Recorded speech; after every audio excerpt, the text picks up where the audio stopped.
तर पहलगाममधील हल्ला हा नियोजित आहे. देशात व्हीआयपी व्यक्ती येतात तेव्हा असे हल्ले होतात. सेवानिवृत्त कर्नल अभय पटवर्धन यांनी ही माहिती दिली आहे.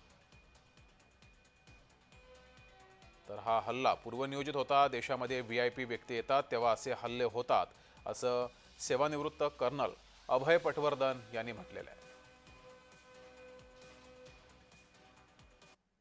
जम्मू काश्मीरच्या पहलगाम येथे आज दहशतवादी भ्याड हल्ला झाला आणि या हल्ल्यात जर बघितलं असेल तर 27 लोकांचा मृत्यू झाला पर्यटकांचा.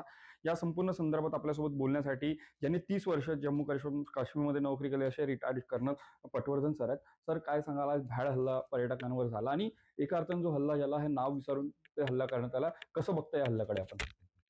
हा एक अतिशय अनफॉर्च्युनेट हल्ला झालेला आहे. पण माझ्या कारकिर्दीमध्ये असा हल्ला मी कधीच पाहिला नाही. आजपर्यंत जे हल्ले झाले आहेत त्याच्यामध्ये बंदुकीच्या गोळ्यांनी मारल्या गेलेला आहे, बॉम्बस्फोट झालेले आहेत, आत्मघाती हल्ले झालेले आहेत.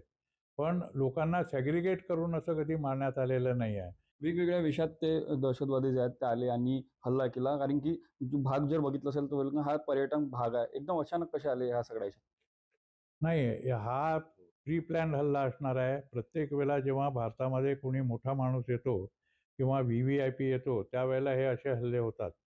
तर यावेळेला अमेरिकेचे व्हाईस प्रेसिडेंट आलेले आहेत, व्हान्स साहेब.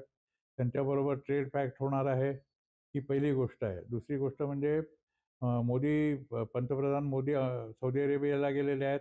तर सौदी अरेबियाकडनं जो पाकिस्तानला वित्तपुरवठा व्हायचा किंवा पैसे मिळायचे ते मिळणं थांबलेलं असल्यामुळे त्यांना सुद्धा सांगण्याकरता की आम्ही इस्लामकरता झगडतो आहोत किंवा काश्मीरच्या स्वातंत्र्याकरता झगडतो आहोत हे दाखवायचा त्यांना हेतू असेल.